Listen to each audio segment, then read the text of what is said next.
Ashlock, the factors are used. Good enough. But in Jackson v. Gore, the factors are used. And Jackson v. Gore is decided under the new statute, under Yes, the Your Honor, 88 that was version a of the statute. 1994 case.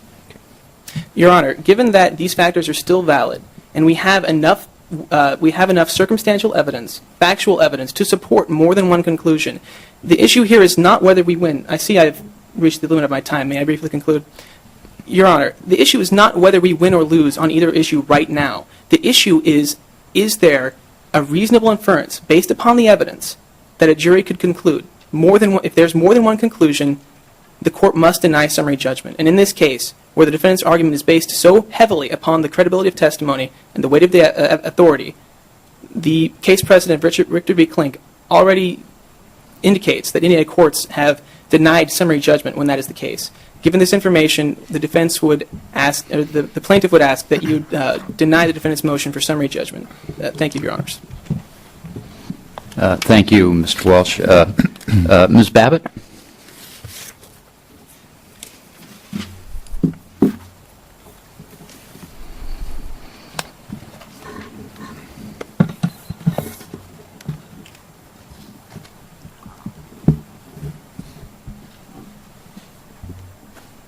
Go right ahead. Thank you, Your Honors. Good afternoon, and may it please the Court. My name is Amanda Babbitt, and I represent Deborah White, the plaintiff. This Court should not grant summary judgment to the defendants on the issue of proximate cause for the following three reasons. First, there are reasonable inferences that a jury could make in favor of the plaintiff. Therefore, as a matter of law, this precludes summary judgment. Secondly, Your Honors, the injuries to Mrs. White and the death of her husband were the reasonable and foreseeable consequence of serving a visibly intoxicated patron.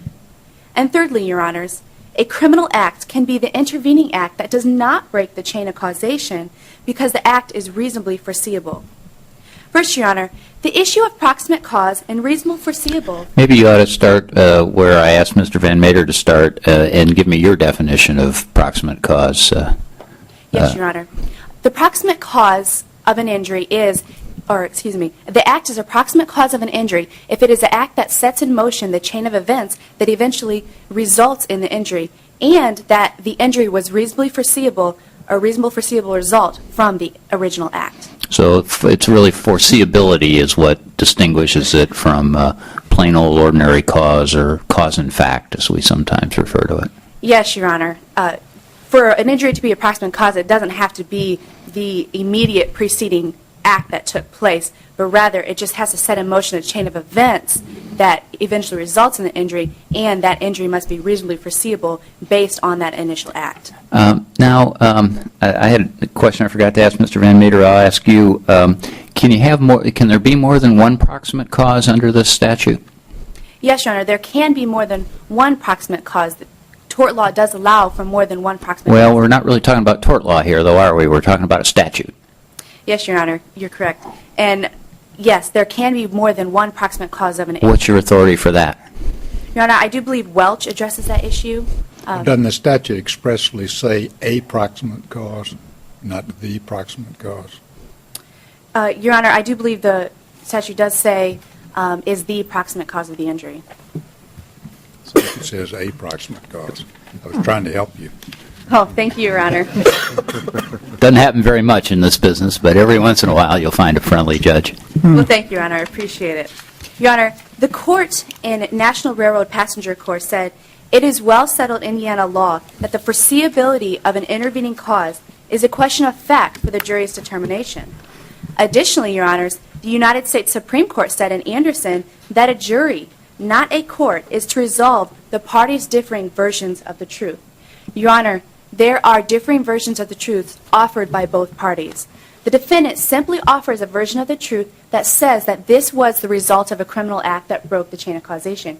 Your Honor, the plaintiffs contend that this was not the result of a criminal act that breaks the chain of causation, but rather that this was the result of a patron who was served beyond the point of intoxication, and then because of his intoxication, caused a car accident that resulted in the plaintiff's injuries. Well, let me tell you, Ms. Babbitt, what my difficulty is with that line of analysis. There's too much of a coincidence here. That is to say, if Mr. Hard had gone out and run into the Babbitts who he didn't know or the Sullivans who he didn't know, then while his act might very well be criminal, I would say that it wasn't the kind of a criminal act. In other words, I don't agree with Mr. Van Meter that any old criminal act is enough to cut off causality, but here you had such an integral relationship between between the plaintiff and her husband and Mr. Hard that it wasn't a coincidence that it just happened to be that these two that the Whites were the victim of Hard's driving. And doesn't that cut a lot more in the area that this, because it was not coincidence, there's got to be there's an intervening cause here that cuts off whatever foreseeability there may have been from the intoxication.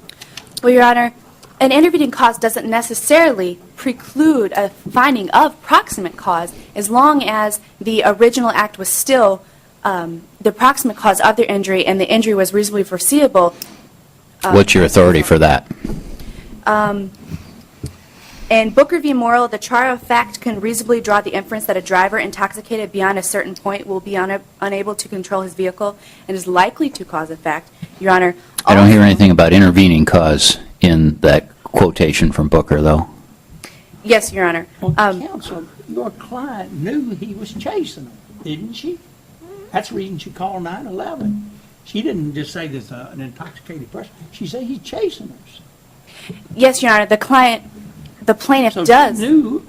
she knew that he was after him. She contends that he was after him, Your Honor. That's not enough to necessarily say that Mr. Hard actually had the intent to murder Mr. White with his car. Your Honor, he was following them. He intended to murder him. He intended to rough him up anyway, didn't he? Your Honor, it does show that in the bar, Mr. Hard did intend to at least assault Mr. White. But, Your Honor, you'd have to take a big leap to go from intent to assault to intent to murder. Mr. Hard has not demonstrated anything in the facts, and there's nothing in the facts to show that Mr. Hard intended to murder Mr. White with his vehicle. Your Honor, in fact, the facts go to show that although there was the assault in the bar and Mr. Hard continued to chase the Whites or continue to follow them when they left the tavern, that Mr. Hard's inability to control his vehicle was definitely a substantial factor in causing the car accident. Your Honor, we can see that his inability to control his vehicle by the fact that he hit several cars in the parking lot before he left, by the fact that he hit several cars on each side of the road on Broadway Street, the fact that he ran over a curb and hit a mailbox and he was swerving erratically back and forth from lane to lane, shows that Mr. Hard was not in control of his vehicle. So what if he only intended to run into the car to stop it, to carry on the conversation, had no intent to injure, but he did intend that his car strike the other car? Wouldn't you still be barred? Wouldn't that still be an intervening action?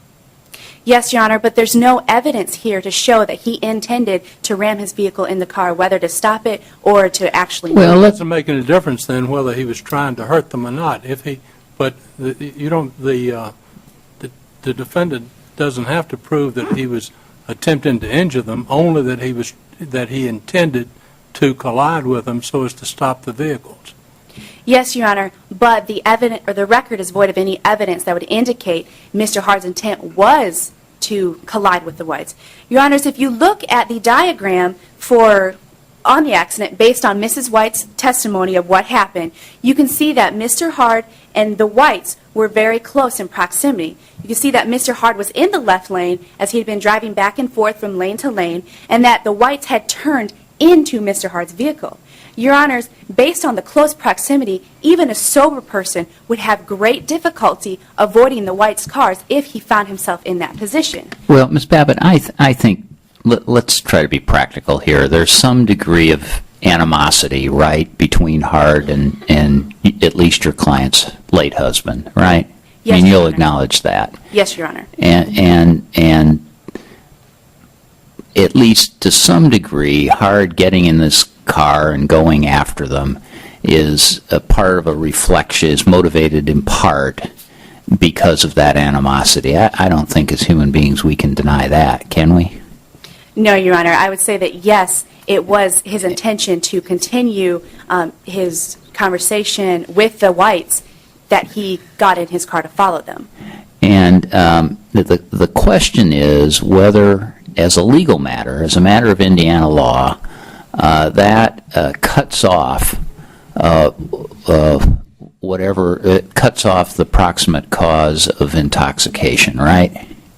Yes, Your Honor, that is the question. And what I'm trying to get at, what I'm trying to find is either some legal authority or some reading of the statute that supports the proposition that even in the face of this antagonism, even in the face of this, I think, undeniable evidence that he was out to do some kind of harm to Mr. White, that it doesn't matter enough to cut off the bar's liability.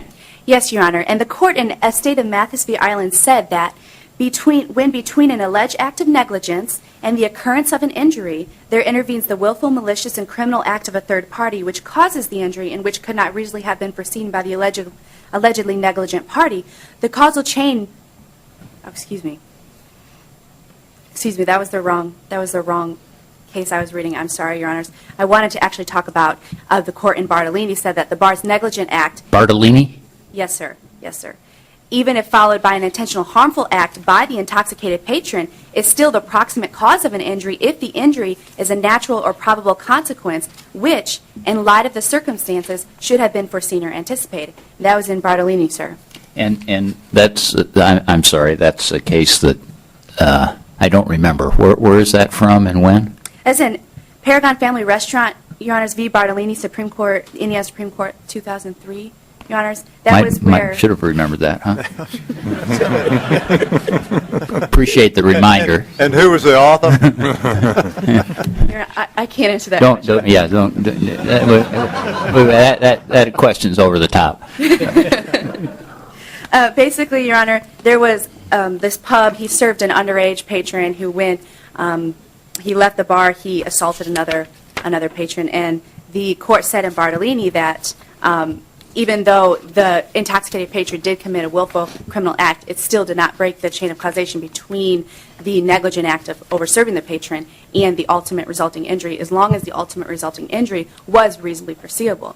And, Your Honor, in Indiana, it is well-settled case law that when you overserve an intoxicated patron alcohol, that is reasonable, a death will result from an automobile accident. If we'd had the whites going to the parking lot, getting their car, and Hard coming out on their heels and ramming their car in the parking lot, as opposed to ramming it a half mile down the road, would we be having this conversation? Excuse me, Your Honor, you're saying if he hit his car in the parking lot? Right. Let's assume Hard gets his vehicle before the whites leave the parking lot, and he rams their car in the parking lot as opposed to half a mile down the road. Would we be having this conversation about whether or not we're having this academic discussion about whether or not this was just a drunk driver that was lost control or somebody that was really out to hurt these people? Your Honor, I guess it would depend on the circumstances. I'm not sure what... I've just given you the circumstances. Let's put it in the parking lot as opposed to half a mile down the road. Okay. I guess if there was enough evidence to show that he intentionally was ramming them to stop them to get out of their car, then yes, that would end the discussion.